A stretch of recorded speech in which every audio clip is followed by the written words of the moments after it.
सद्गुरु, आज शुरुआत में आपने कहा कि इंसान में सृष्टि का स्रोत अधिक प्रबल रूप में मौजूद है। तो ऐसा हुआ ही क्यों है? क्या ये प्रकृति या अस्तित्व की चाल है? एक खेल जहां हम आत्मविनाश के लिए बनाए गए सॉफ्टवेयर प्रोग्राम हैं, कुछ सहायक प्रणालियों के साथ? क्यों कुछ लोगों में ज्ञान पाने की तड़प होती है और कुछ में नहीं? और क्यों कुछ लोगों को वो तड़प पूरा करने की सही जगह या रास्ते मिल जाते हैं? इसका रहस्य आखिर क्या है? प्रश्न का पहला हिस्सा, आप मुझसे क्यों पूछ रहे हैं? ये मैंने नहीं बनाया है। मेरी कोशिश है बस एक समाधान बनाना।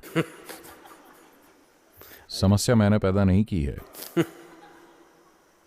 तो क्या ये एक चाल है ताकि लोग, आध्यात्मिक लोग, अपना बिजनेस चला सकें? क्या उनका सृष्टा के साथ कोई सौदा है कि वो लोगों को ऐसी उथल पुथल में रखे ताकि ये लोग अपना काम चला सकें? संभव है। बात बस इतनी है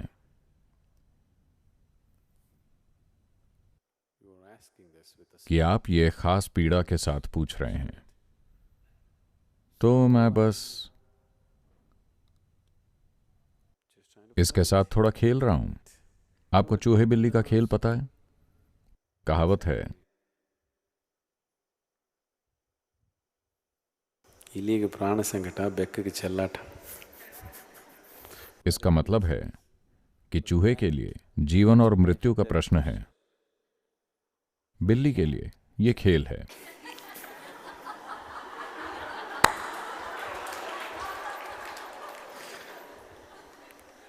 तो बात यह है कि आप कौन हैं?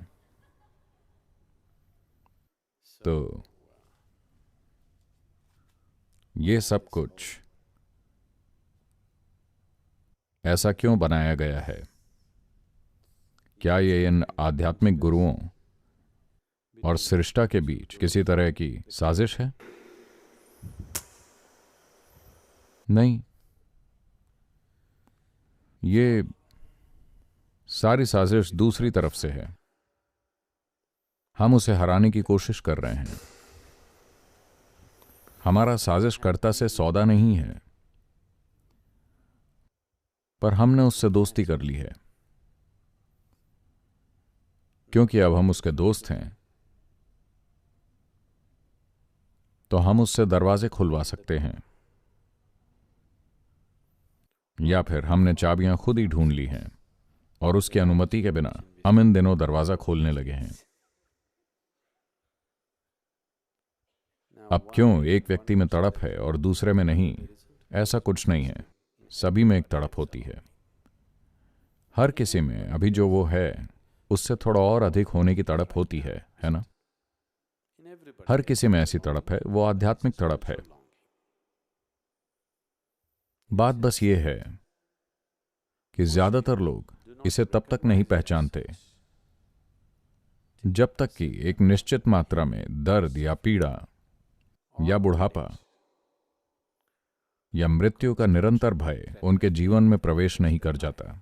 तब तक वो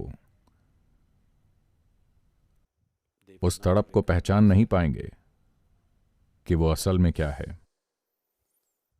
वो हर तरह की तस्वीरें बनाते रहेंगे, उस तड़प का उपयोग करके वो रोजाना लाखों अलग अलग तरह की तस्वीरें बना रहे हैं। वो सोचते हैं पैसा चाहिए। वो खुद को ये सोचकर मूर्ख बनाना चाहते हैं कि बात किसी पुरुष या स्त्री की है। वो बिल्कुल जानते हैं ऐसा नहीं है, पर वो इस खेल को हमेशा के लिए खेलते रहना ही पसंद करते हैं। उन्हें लगता है कि बात एक नए घर की है। उन्हें लगता है कि बात एक नई नौकरी की है। उन्हें लगता है कि बात प्रमोशन की या बात पैसे की है। वो वाकई ऐसा नहीं सोचते। वो बस ऐसे खेलना चाहते हैं। सभी जानते हैं कि इनमें से कोई भी चीज तृप्ति नहीं देगी। उन्हें साफ पता है ना? पर वो फिर भी खेलते रहते हैं। तो ये खेल इतना मुश्किल क्यों है? स्थिति कुछ ऐसी है। शंकरन पिल्लई और उनकी पत्नी सो रहे थे। रात में पत्नी को लगा कि उसने नीचे कुछ आवाजें सुनी हैं। उसे लगा कि कोई चोर होगा, तो उसने कहा, अरे आप जाग रहे हैं क्या? शंकरन पिल्लई बोले, नहीं।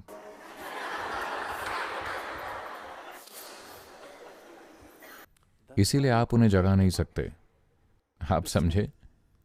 वो सच में सो रहे हों तो उन्हें जगाना बहुत आसान है।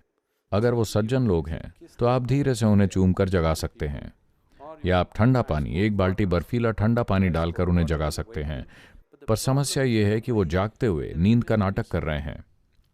अब आपको उन्हें नाटक न करने के लिए मनाना होगा। आपको पता है ये कठिन है, आप जानते हैं, तभी ये इतना मुश्किल लगता है, वरना नहीं। अगर लोग वाकई सो रहे होते तो उन्हें नींद से जगाना बहुत आसान होता। वो जागे हुए हैं पर सोने का नाटक कर रहे हैं। अब अगर आप देखिए, कोई व्यक्ति सोने का नाटक कर रहा है, उसे पलट दें, वो ऐसे सो जाएगा। उसे बिठा दें, वो बैठकर सो जाएगा। खड़ा कर दें, वो खड़े खड़े सोएगा। जब उसने न जागने की ठान ली हो तो फिर इसमें बहुत मेहनत लगती है। हम आध्यात्मिकता के नाम पर यही मूर्खतापूर्ण काम कर रहे हैं, उन्हें जगाने का जो पहले ही जागे हुए हैं, पर जिन्हें सोने का नाटक करना पसंद है। वरना ये रुक क्यों नहीं रहा है? एक सत्संग काफी है ना? बस एक सत्संग ही काफी है। क्यों एक के बाद और एक? क्योंकि एक सत्संग में आप उन्हें ऐसे पलटते हैं तो वो ऐसे सो जाते हैं। उससे काम नहीं हुआ तो अगले सत्संग में हमने उन्हें वैसे पलटा, वो वैसे भी सो गए। हर नई स्थिति में वो सो जाएंगे। तो हम उन्हें किसी भी स्थिति में बैठने नहीं देते। हम उन्हें हमेशा हिलाते ही रहते हैं, निराशा की हद तक। तो वो कहेंगे, ठीक है, ये आदमी मुझे वैसे भी सोने नहीं देगा, क्या बकवास है। तो जाग ही जाता हूं। मूर्ख लोग ऐसे जागते हैं, पर बुद्धिमान व्यक्ति को तभी जागकर आंखें खोलकर देखना चाहिए जब पता चले कि वो जागा ही है। जो जीवन के लिए उत्सुक हैं, जो नए दिन का स्वागत करते हैं, जिस पल वो जागते हैं वो उठ खड़े होंगे। जो नए दिन की प्रतीक्षा नहीं कर रहे, जब सूरज उगता है तो वो कंबल ऊपर खींच लेते हैं, है ना? ये आध्यात्मिक प्रक्रियाएं इसीलिए इस तरह से बनाई गई हैं।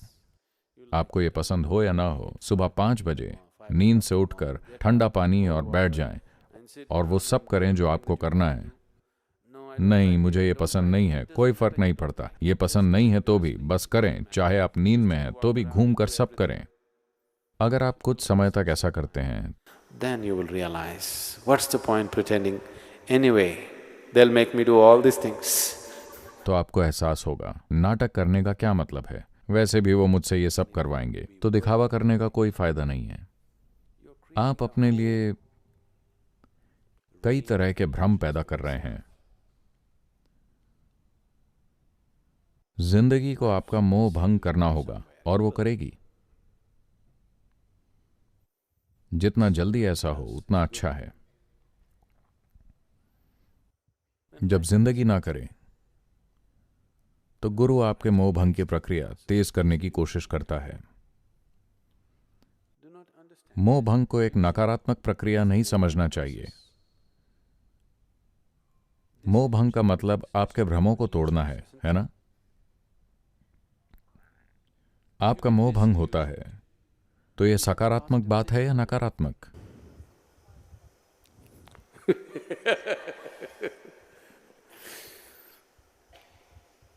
पर जिंदगी की यही तो सारी समस्या है ना? अगर आपके सपने टूट जाएं और आप हकीकत में आ जाएं, तभी आप सबसे ज्यादा संघर्ष और दुख झेलते हैं, है ना? हाँ, है ना? अगर सारा भ्रम टूट गया और आप हकीकत में आ गए तो आपको खुश होना चाहिए। पर हो इसका ठीक उल्टा रहा है, क्योंकि आप जागते हुए सो रहे हैं। यही समस्या है। अगर आप सोए होते तो कोई समस्या नहीं थी। आप पूरे जागे हुए हैं तो यह बिल्कुल अद्भुत बात है। आप जागे हुए हैं पर सोने का दिखावा करते हैं। यह एक गंभीर समस्या है।